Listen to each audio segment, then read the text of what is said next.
बूढ़ी लोमड़ी की चाल। बहुत समय पहले की बात है। एक हरा भरा विशाल जंगल था, जहां पेड़ों की छांव में जानवर आराम करते, झरनों का पानी पीते और एक दूसरे के साथ मिलजुल कर रहते। इसी जंगल में एक लोमड़ी रहती थी, अब उम्र दराज हो चुकी, जिसे सब बूढ़ी लोमड़ी कहकर पुकारते थे।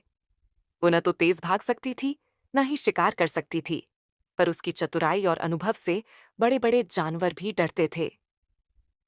जंगल के पुराने शेर की मृत्यु के बाद उसके बेटे को जंगल का नया राजा बनाया गया था। वह जवान था, ताकतवर था, पर अनुभवहीन था। उसके पास शक्ति थी, पर विवेक की कमी। वह चाहता था कि पूरा जंगल उसके आदेशों का पालन करे, चाहे वह आदेश सही हो या गलत। एक दिन उसने ऐलान किया, हर जानवर को रोजा मेरे लिए कुछ न कुछ लाना होगा, फल, मांस या कोई और भेंट। जो खाली हाथ आएगा उसे सजा मिलेगी। जंगल में खलबली मच गई। जानवर डरने लगे। कुछ छोटे जानवरों ने जंगल छोड़ दिया, कुछ ने छिपने की जगह ढूंढ ली, लेकिन बूढ़ी लोमड़ी चुपचाप बैठकर यह सब देखती रही। बूढ़ी लोमड़ी को पता था कि अब वह शेर को खुश करने के लिए न तो कुछ ला सकती है और न ही उसकी बात मान सकती है।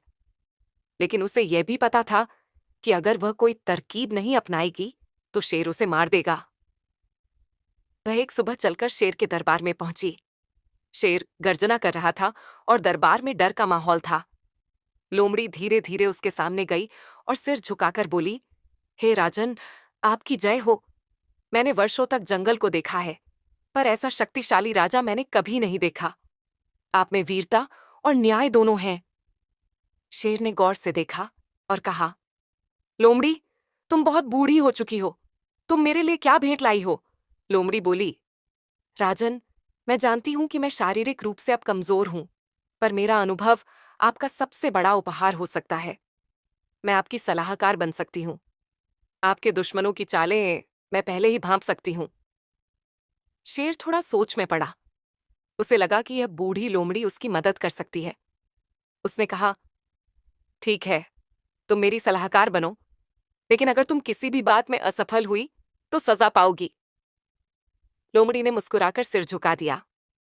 धीरे धीरे बूढ़ी लोमड़ी ने राजा के दरबार में जगह बना ली। अब वह हर फैसले में अपनी राय देने लगी। उसकी बातें इतनी चतुर होती थीं कि शेर भी उसकी बातों को मानने लगा। अब लोमड़ी ने अगली चाल चली। उसने जानवरों से मिलने जुलने का सिलसिला शुरू किया। वह बंदर, सियार, हाथी, हिरण और यहां तक कि खरगोश जैसे छोटे जानवरों से भी मिलने लगी। वह सबको कहती, राजा तो महान है, पर वे अकेले हैं। अगर हम सब मिलकर उनकी सेवा करें तो हम भी सुरक्षित रहेंगे। जानवरों को लगा कि लोमड़ी उनके लिए भी सोच रही है। उन्हें थोड़ी राहत महसूस हुई। लोमड़ी ने एक नई योजना बनाई। उसने जंगल में राजा के नियमों का प्रचार शुरू किया और कहा कि हर जानवर को राजा की सेवा करनी चाहिए। लेकिन साथ ही उसने शेर को भी समझाया, राजन, अगर आप सब पर जोर जबरदस्ती करेंगे तो जानवर भाग जाएंगे या विद्रोह कर देंगे। बेहतर है आप कुछ नियम नरम कर दें। शेर को लगा कि लोमड़ी ठीक कह रही है। उसने कुछ नियमों में ढील दे दी। अब जानवरों को लगा कि यह सब लोमड़ी की वजह से हो रहा है। वे उससे और जुड़ने लगे।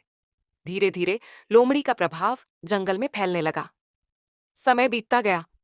शेर ने देखा कि अब जानवर उससे कम और लोमड़ी की बात ज्यादा मानते हैं। कोई समस्या आती तो वे लोमड़ी के पास जाते। शेर को यह बात खटकने लगी।